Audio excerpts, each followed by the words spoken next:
Right, so, hello, my name's Doug Roberts, and this is the CIT 16 Cybersecurity and Ethical Hacking final project.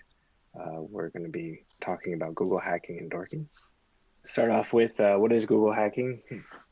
It's a way to find open source information using Google's search engine. Essentially, Google is just one massive database. So you can put in, Google has its own search query language. It uses some simple operators. Some examples of those are link, index, file type. You also have asterisk, which means it's a catch-all. You have plus and minus operators as well. Each of these operators has a specific function and a thing that it can do within the search query, and it allows you to search, or allows a hacker to search vulnerable web applications and servers that might possibly be open to the web. You can use these operators in combination. You don't have to use just one. You can use multiple operators to narrow your searches down. So an example of a search, we're going to look for the SolarWinds Orion Web Console, which was a hack not too long ago that might be publicly facing. We want to find the login screen, and we also want to make sure that it doesn't come from solarwinds.com itself. We want it to be an outside entity. In this case, we're going to use several operators.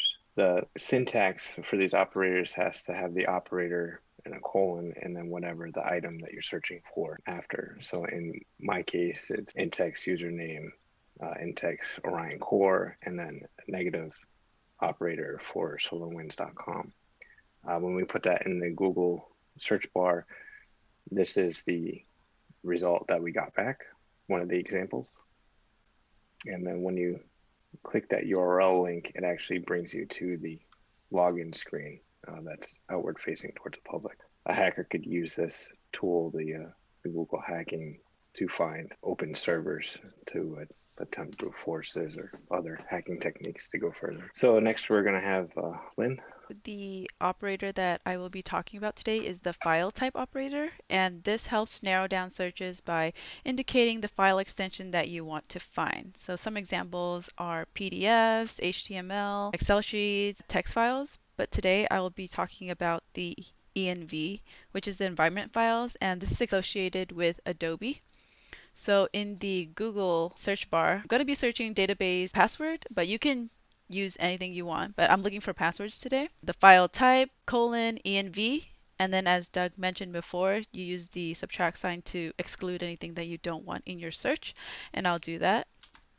Once you press enter, you'll find a lot of these websites that kind of show you the database password that I indicated. Yeah, there are a lot of results you can find.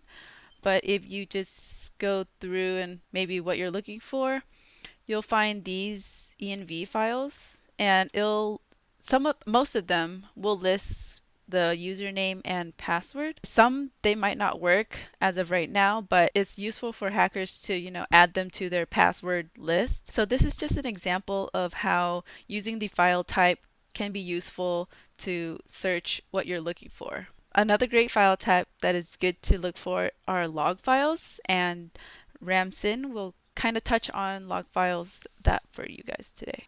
Hi everyone, my name is Ramsin Solomon, and I'm going to show you some searches about configuration or log files. Configuration and log files are actually very important from a hacker point of view. They contain useful information. They can contain information about the IP address of a machine or how it's connected to other system. It basically shows a hacker how the system or program is configured, and they can use it to their advantage when they're trying to hack another system. If I want to run a Google search on a specific file types, in this case, ini file or config files, we can use file type ini, and in this search, I have a ftp.ini file. So I'm basically looking for a ftp ini files. And we have a result, about 50 results here. And I can narrow it down by entering, for example, a text passkey.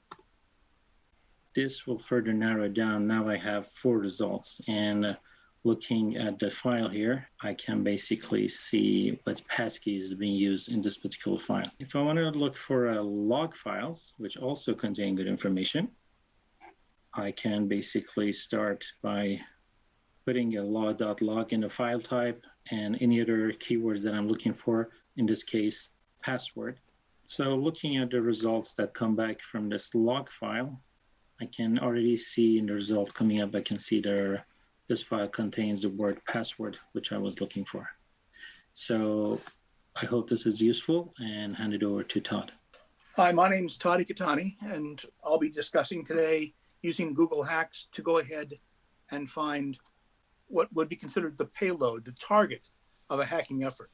So although Google hack queries can be used to find exploits and other tools, for example, what you really want in the end is you want to be able to get something that they're looking for.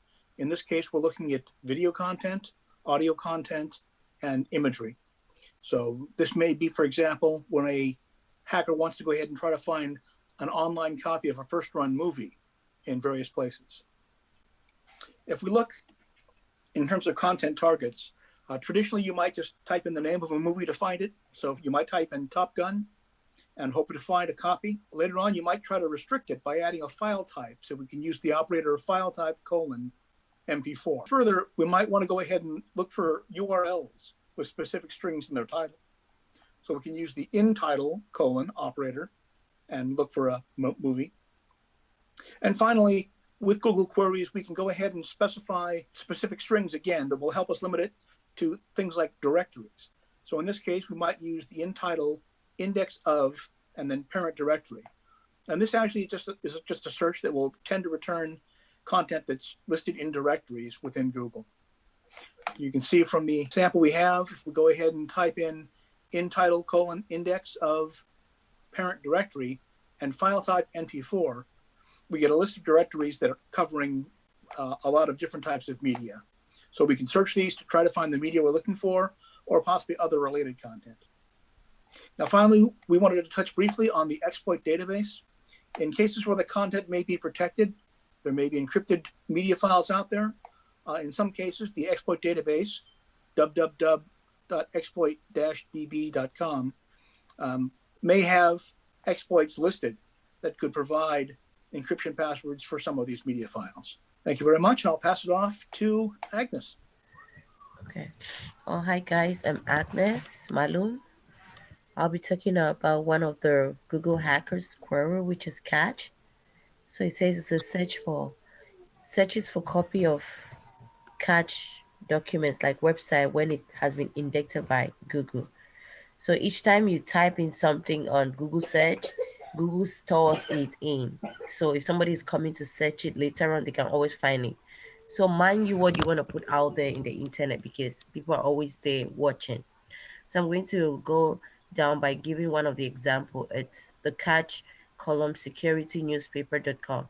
You can always you can narrow it down to anything. You can either put someone's name, catch column myname.com, anything you put, looking depending on the kind of information you're looking for, and it's going to take you there. So right now I just want to do the one for the securitynewspaper.com. Okay, so it tells us that this snapshot shot was captured December 16, 2020, and it gives you the exact time this information was entered. That's 6:22:29 GMT time. I'm going to go on another search.